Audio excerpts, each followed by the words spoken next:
except if you're in the nether. You see, in that dimension, we gotta get a bit more creative. And luckily, ghast sweepers are just the thing for that. As it turns out, the large hitbox of a ghast is perfect to just sweep other mobs off the spawning platform. So if you're willing to get the hands, arms, feet, and legs of this big thing inside the vehicle at all times, this is definitely the way you make your mob farms in the nether. Number 2. Normally, when you want AFK at a mob farm, you gotta use an auto killer. And while those are great, they don't get you any XP. Except, of course, if we throw man's best friend in the mix. Sure enough, by putting a dog right down here at the bottom of the farm, we're able to have it kill all of these skeletons for you to get loads and loads of EXP. One great use I've seen of this is putting an AFK skeleton EXP farm right next to your tree farm, which overall makes this a really solid design to use in your world. Just protection or thorn skeletons happen to get in the mix, because if that happens, you might have to feed the dog. It'll take a couple hits. Number 3. If you look at an endermite mob, it doesn't seem like it has much use. I mean, it's meant to be an annoyance, except the only ones that hate endermites more than us is, of course, endermen. And for that, we can put these endermites to good. As soon as they were added into the game, using a stationary endermite to aggro all of the endermen down into a bait and switch has worked really well for these kinds of farms. Just like that, their burning hatred leads them down into a shallow grave. In the past, we had to worry about things like redstone and pistons to get the job, but here, just put one of these little workers to go, and your machine will be produced and then some. Number 4. For any fans of The Shining, I'm sure you're well aware of the Here's Johnny Easter egg in Minecraft. That is, if you name a Vindicator Johnny, then it's going to go absolutely insane against all mobs around it. And while this is a fun little reference, we can actually use it for way more than that. You see, by putting this Vindicator's aggression into a mob farm, we can actually have it auto-kill the different mobs that we breed. This does make for a pretty brutal system, but the results are hard to argue with. And as long as you yourself manage to keep a respectable distance between Johnny, he's gonna go right to his work and leave you be. Number 5. Pufferfish tend to scare really easily. One step too close to this thing and boom, poison. It's a nuisance when you're swimming around the water, but as soon as you put one of these in a pufferfish player detector, it does a lot of work. Rest assured that anyone who stands way too close to this, whether it's you, another player, even mobs and armor stands, this thing will detect them. And then from there, you can use that redstone signal for whatever your choice is, be that a secret entrance or,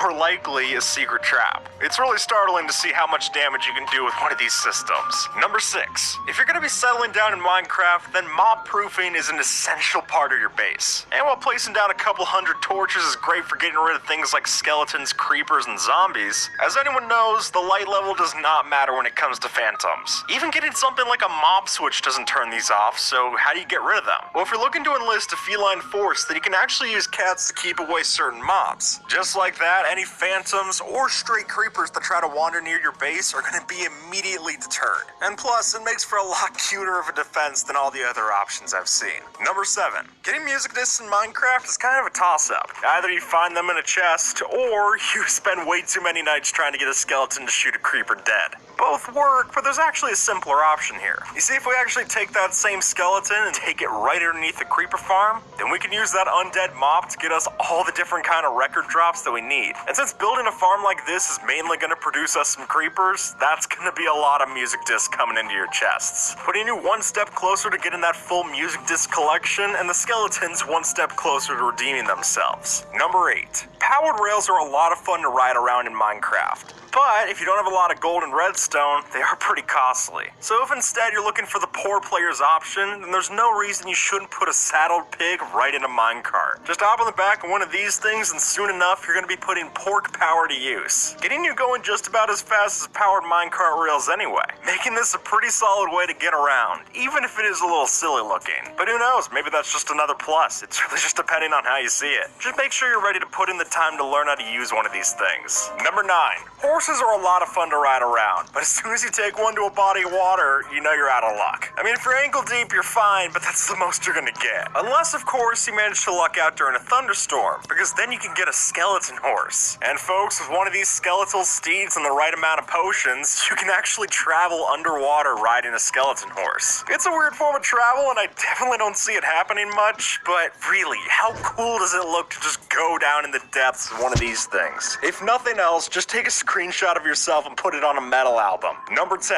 In life, you got a few essential pairings. The sun and the moon, peanut butter and jelly, and if you ask Bugs Bunny, rabbits and carrots. The way that rabbits work in Minecraft is that they'll try to come near you when you're holding a carrot, which means that with a system like this, you can actually build a rabbit carrot detector for secret entrances. It makes for an extremely weird concept, but if you're willing to carry around a couple extra carrots, those might come in handy if you forget your keys inside the base once again. I guess the only ones who don't benefit here are actually the rabbits, because after all that hard work, they're still not going to be able to get the carrot. Number 11. Anyone who's ever put together a sweet berry bush farm knows that you gotta keep the foxes away from it. But if we put it in a system like this, we can actually use that mechanic to our benefit. Wouldn't you know that as soon as that sweet berry bush is ready to harvest, that hungry fox will scout it out and get it ready back down into your hopper minecart. Which is great and all, but it just makes me wish that sweet berries were an actual better food source. Because when they're just this easy to put together, there's no reason I wouldn't want to put one of these in my world if it was practical. But in the meantime, unless sweet berries get a boost, I think it's gonna be the foxes enjoying this more than us. Number 12. Foxes, as we know, are a pretty versatile mob. And while they're great for harvesting in different farms, the only pesky thing is that they like to sleep. And while that would make most fox-powered farms pretty much unusable, we can actually solve that by keeping another mob nearby. You see, if we have something like a chicken, for example, next to this fox, then it'll